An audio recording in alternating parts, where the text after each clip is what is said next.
dalka Soomaali waa cadowga Kenya taasa wax weyn waxa aan ka sugnaa marka waa in diyaaradahooda iyo ciidankooda ugu soo weeraraan ciidankooda wadankayga ku sugan marka waxa aan leenahay waa weerarka ma baqayno oo Soomaali baan u nahay iska daaya carruurta inarka sida ay u dagaalanta taqaan di dagaal uu dhaco I believe in Soomaaliya iyo Kenya dagaalan dii la maqlo in Nairobi laga qaxay waayo dad dagaal kulul baan nahay dad aanan waabanahay adduunyada dhan waa laga ogyahay waxa aad tahay in la isku amaanado dawladda federaalka موجود كستا أو أي أمرته موقف كرا أو قاعدته عيدن كذلك كين وين لقصا جناح سجن نقد حيان وين للجورجيان صوبته قطر بانه وإيمان كرت ضد كين على سمين كرا ضد كين على بات اللوجيس هذا واحد جاي واحد مريان ظاهر من جل صومر كوركوس ولو تلفزيون كسومالي كابل جارهان برامج كتوسكا هاي وردون بل maxaan kala soconaa wararkii ugu dambeeyay Kenya waxyaabo badan baa ka soo baxaya waan idin salaamaya andatiin bahda telefishinka Somali Cable dhamaan wariyaashiina tafatiriyalkiina aad baan idinka mahadcelinayaa inaad ugu martiqaadiin stuudiyiina arinta Kenya iyo Soomaaliya هذا طبعا كينيا إذا نضاد ستي وحد لسعتين أيضا أو أنا جنالكي بوليتيكال كوهبونا إلا مر سياسة ده إنا مرين إن محوها هدي أي توشجر تحتها قابلوا ماري أو كل عيني لهلي كري إنا يترى هذا صوماليا ودلك عدو كوه دلك كينيا هذا الكذا بالله يسوى أول نقطة ورنتي ونصيب بالروين أو محوه هاي ذلك كسوية دي وحن هاد علنا يا شعب الصوماليين اسكت دوبني ذا أي سمايين إيوه موقف كأي استاجين دولة الفدرال كالصومالية قرال بايسو صارتي دبلوماسي ديسن أنا عندنا لو قفين قضبة إلا يتضوى قضبة أيك سو صارين كيان الله روا إلى عديس وجدد دان سيجان كتبي قضبة كقراء ورصحافات كي وسارد أرمها دبدي أكين أي سو صارتي عداوة تويدا أي نوش يجين أنه ضل صاحب لها حرير وناكس نقل لحي كين waxay xurmada qaadat 1960 Soomaaliya 1960 kii qaadat 3 sano ugu horeeyay xurriyada dadkii inay xuroobaan taageeray ayaan lahayn ilaa waagay ilaa hadda intaan anaga ogahay marnaba cilaaqaadka Kenya iyo Soomaaliya ma xumaane ilaa hadda laga reebo weligoodna iskuma tilmaamin dal cadow isku ah waxaan nasiib daraa marka Kenya waxa xaq ay u lahayd inay wasiirkeeda arrimaha dibadda oo wasaaradda arrimaha dibadda la soo xiriiro safiirkooda inay adeegsadaan oo ay arrimaha ay tabashada ka qabaan ay wasaaradda arrimaha dibadda kala xiriiraan inay safiirkayna ay dhahaan arintaas aan tirsanayna inay yiraahdeen way ku habooneed laakiin afartii mowqif oo kale inay kasoo tagaan positionkii shanaad ee ugu dambeeyay cilaaqaadka lagu kala goosanayo ay yimaadeen nasiib darro weyn waaye Soomaaliya waxay ku tilmaameen dadaan u bisleen siyaasadda laakiin waxa muuqata inay Soomaaliya siyaasadda u bisishahay waxa aan siyaasadda u bisleen ay yihiin dawladda Kenya oo aan moodaa inay haab dhacleynayeen hadda waxa laga rabaa Kenya hadda waxa laga rabaa inay cadeyso cadaawadda ay nagu tilmaantay inaan ku nahay dalka Kenya inay nagu cadeyso waxa la rabaa inay cadeyso waxyaabihii qoraalkooda kamidka ahaa muxuu ahaa xaraashka ay sheegtay inay cadeyso waadax xaq baan u leenahay anaga in kheyraadka ayna soo bandhigno dawlad xur ahana xilwaana ay Kenya hadda ka tabanayaan waxa kamid ah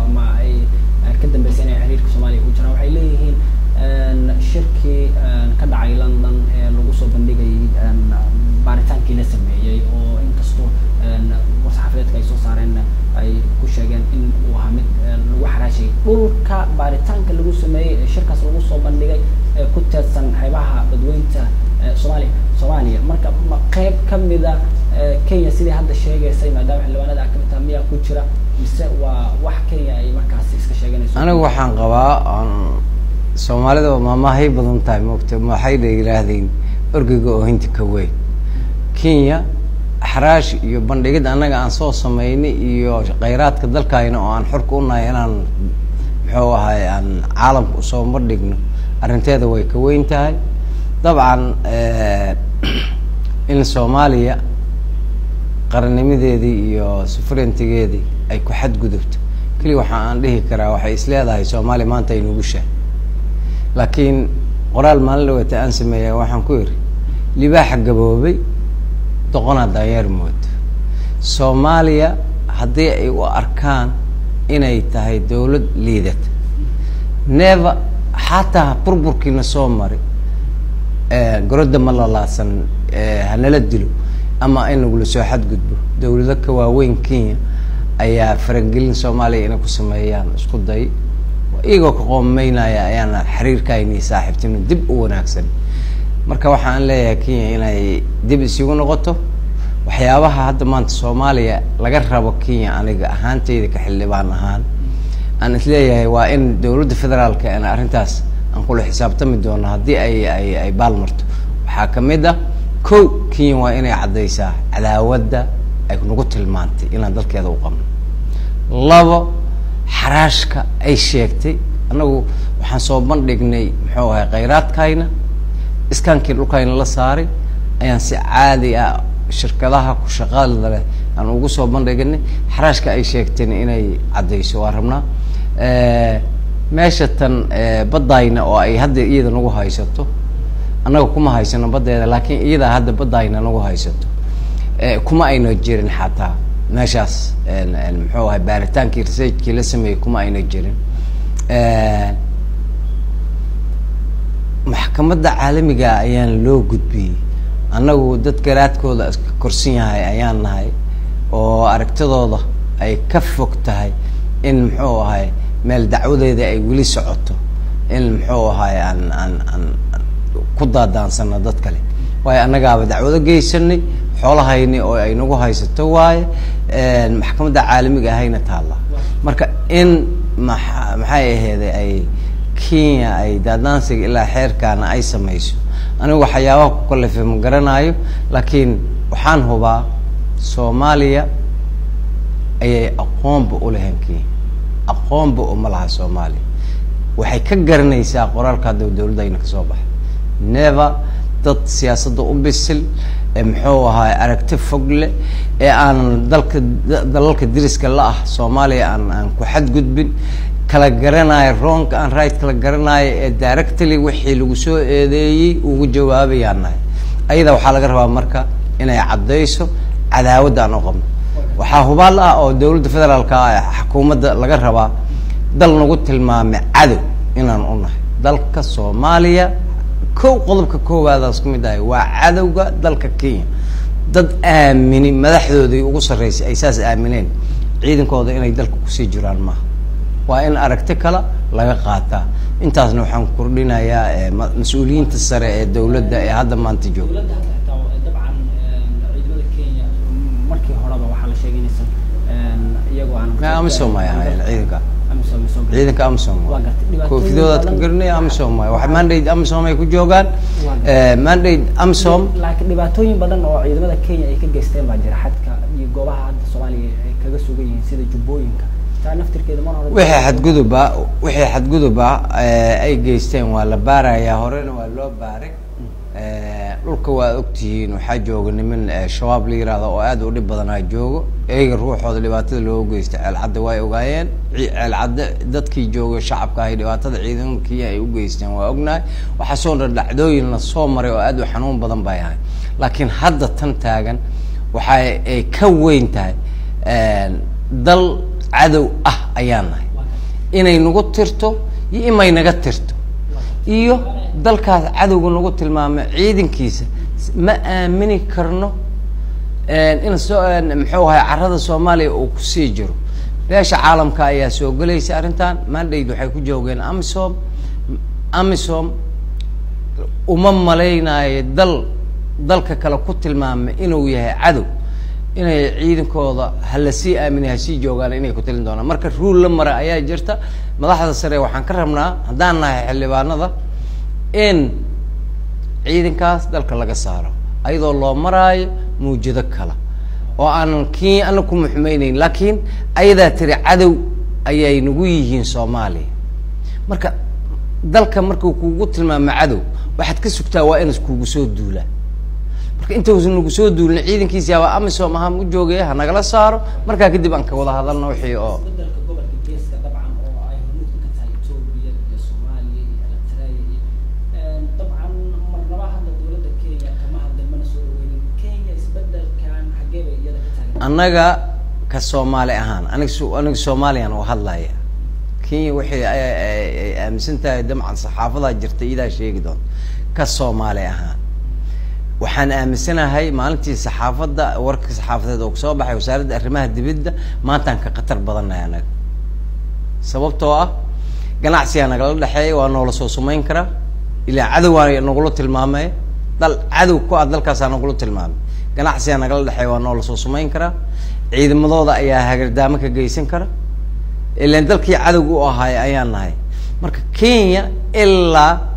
ama ay nagu tirayso cadaawadda waa u sheegnay muxuu ahay wiligayn aniga intaan taariikhda aan ku hayo xiriir wanaagsan oo saaxiibtinimo iyo diris wanaaga muxuu ahay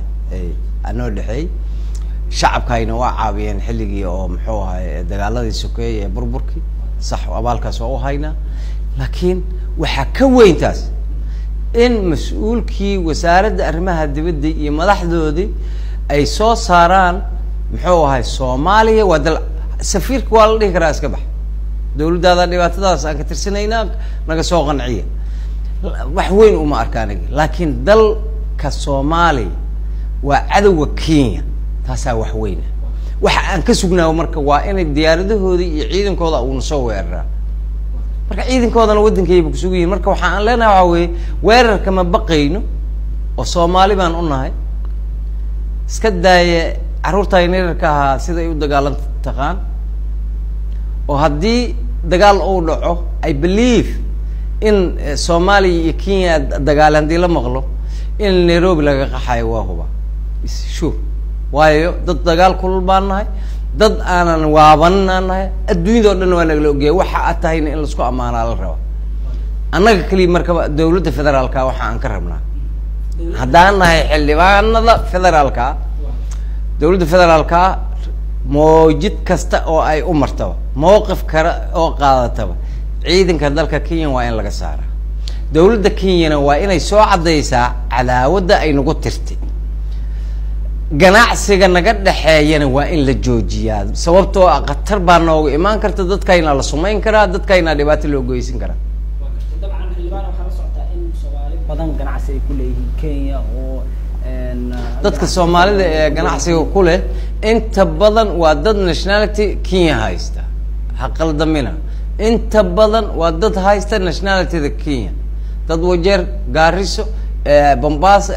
ila meel walba degan waa oo nationality haysta oo election u baxay waxa aan ka hadlayo ma aha dadka awal ba xuduud beenaada jiray oo lagu raaciyay taas mowqifkeeda mar kale ayaan ka hadli doonaa hadda kama hadlayo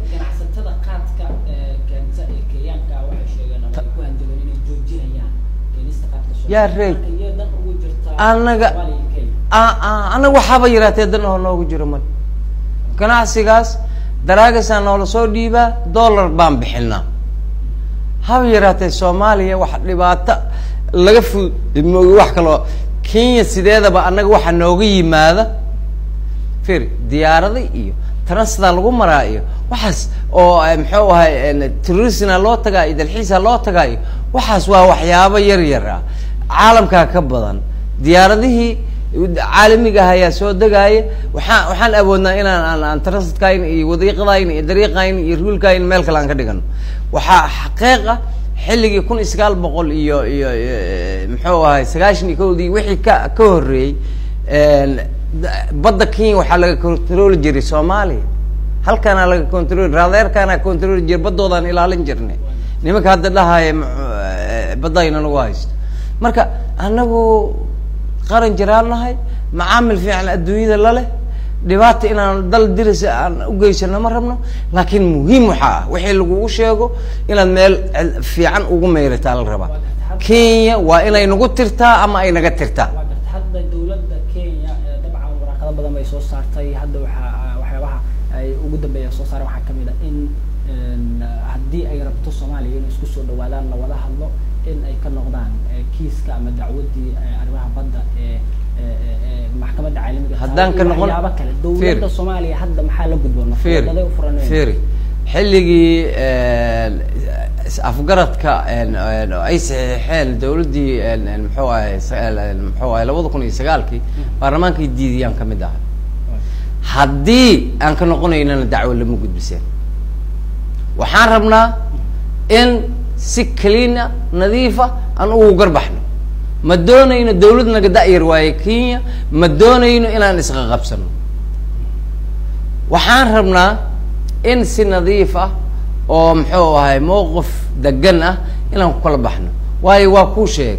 1960 markaan xornimada qaadanay intaan Kenya iyo Soomaaliya cilaaqadkooda ma xumaan mooga aniga cabsi iyaga ay iska qabeen laakiin anaga cilaaqadkayna weligood ma xumaan haddana qorshaha nooguma jiro inuu xumaado laakiin hadda iyaga nagu tilmaamay dal cadow ku ah cadowtooyada ama ha nagu tiraan ama ha naga tiraan dawladda Soomaaliya marka maxaa la gudboon dawladda Soomaaliya inta la gudboonaan ku sheega koow inay ganacsiga joojiyaan ama baaritaan dhab ah la sameeyo waayo dal cadow kuugu tilmaamay waxa aad ku sugtaa waa dagaal waa koow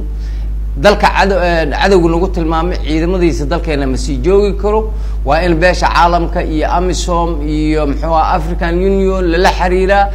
dacwad dhab ah oo qoraalkii iyo warsaxaafadeedkii wasaaraddaas iyo calaawtooyadii ay sheegeen ayadoo lagu lifaaqay liira dadkan waa nacadowsadeen de waxa aan ka sugnaa waa dagaal anaga se dagaal kuma nihin ciidankooda naga baxaan meeshii booskii muxuu AMISOM ay ugu joogta ama ciidanka militariga Soomaaliya ha buuxiyo